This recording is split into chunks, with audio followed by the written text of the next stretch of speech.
Assalamualaikum warahmatullahi wabarakatuh. Sebelumnya, perkenalkan kami dari kelompok 14.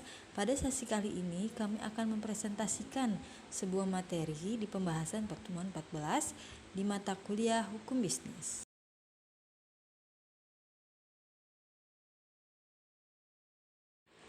Oke, baik. Sebelumnya, pernah kan Anda berbelanja online? Tentunya, pembelanjaan online sudah tidak asing lagi bagi kita semua, terlebih lagi di era serba internet seperti sekarang ini. Perdagangan pada zaman sekarang yang tidak berpusat pada pasar, swalayan, atau mall.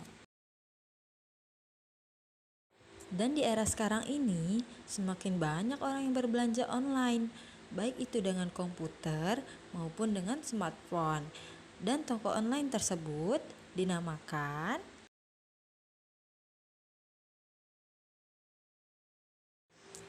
e-commerce.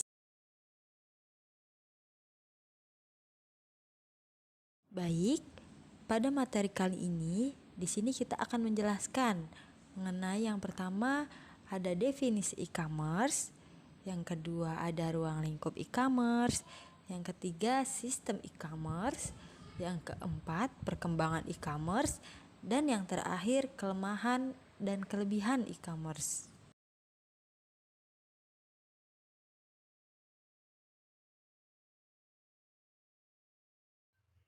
Oke, di sini terdapat poin A, yaitu definisi e-commerce atau pengertian e-commerce.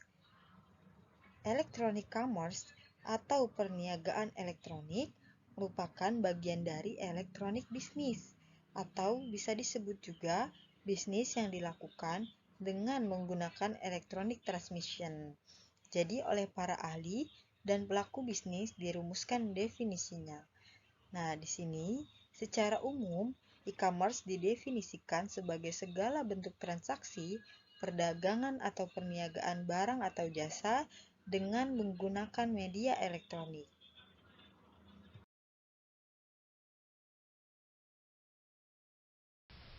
Baik, selanjutnya yaitu poin B, ruang lingkup e-commerce. E-commerce merupakan perdagangan yang dilakukan secara elektronik, di mana sistem e-commerce jika diklasifikasikan sebagai berikut. Yang pertama ada internet commerce. Internet commerce adalah penggunaan internet yang berbasis teknologi informasi dan komunikasi untuk perdagangan. Kegiatan dalam komersial ini contohnya seperti iklan dalam penjualan produk dan jasa. Kemudian yang kedua ada electronic data interchange, adalah sarana untuk mengefisienkan pertukaran data transaksi-transaksi reguler yang berulang dalam jumlah besar antar organisasi-organisasi komersial. Pada ini sangat luas penggunaannya, biasanya digunakan oleh kelompok retail yang besar ketika melakukan bisnis dagang dengan para supplier mereka. Yang ketiga ada electronic market, merupakan sebuah sarana yang menggunakan teknologi informasi dan komunikasi untuk melakukan penawaran dalam sebuah segmen pasar, sehingga pembeli dapat membandingkan berbagai macam harga yang ditawarkan.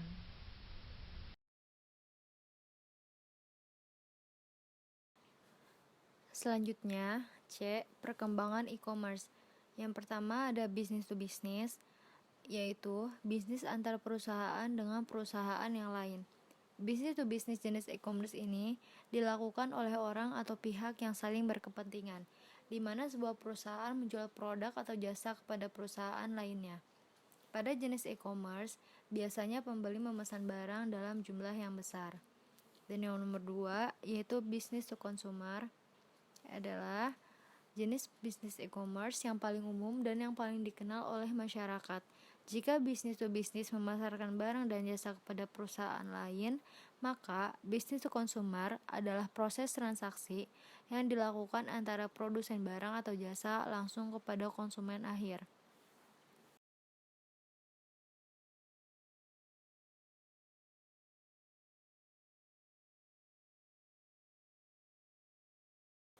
Selanjutnya adalah kekurangan dan kelebihan dari e-commerce. Kekurangan e-commerce antara lain: A. Kurangnya keamanan. keandalan, dan standar sistem. B. Produk tidak sesuai dengan gambar yang ditampilkan di website. C. Kurangnya jumlah informasi yang dimiliki saluran telepon atau komputer. Dan yang terakhir, D. Rawan penipuan. Selanjutnya adalah kelebihan dari e-commerce adalah A. Informasi yang lebih baik dan lebih murah. B. Biaya masuk yang lebih rendah meningkatkan penyebaran informasi. C. Tersedia selama 24 jam sehari hampir di seluruh dunia. D. Ketersediaan membuka pasar yang lebih luas baik bagi pembeli maupun penjual. E. Mengurangi biaya komunikasi. Dan yang terakhir, pengiriman produk digital yang cepat seperti gambar, dokumen, dan software.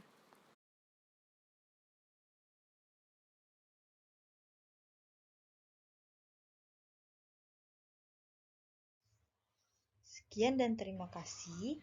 Thanks for your attention. Assalamualaikum warahmatullahi wabarakatuh.